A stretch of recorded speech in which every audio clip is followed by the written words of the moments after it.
Itong Mirage natin, meron ng problema yung clutch lining.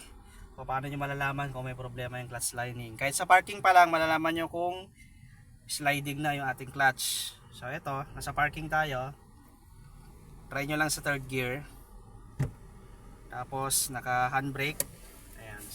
Bibitawan ko konti-konti yung clutch. Tapos i-rev ko lang ng konti. Ayan o. Ayan.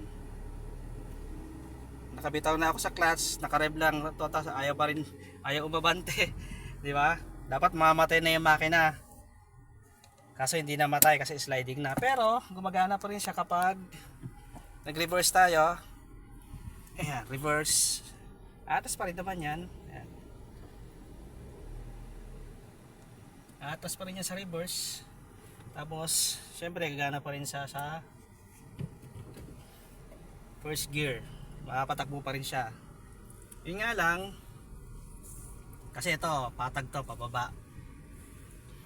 Punta tayo sa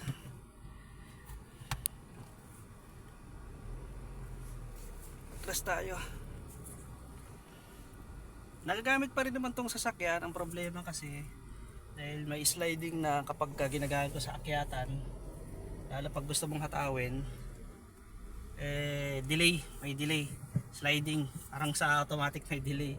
Ayan o, first gear magana pa rin, mahal pa rin. Second gear, yun nga lang, kapag gusto mong hatawin, ayan, ramdam mo yung sliding.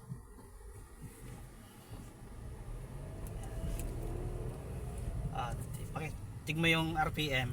Second gear yan, 20 kph. Wala pang 20 kph.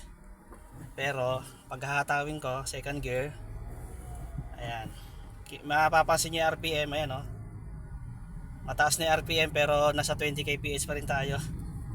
Kasi sliding na yung kanyang clutch. So yan ngayon yung tatrabahuin natin.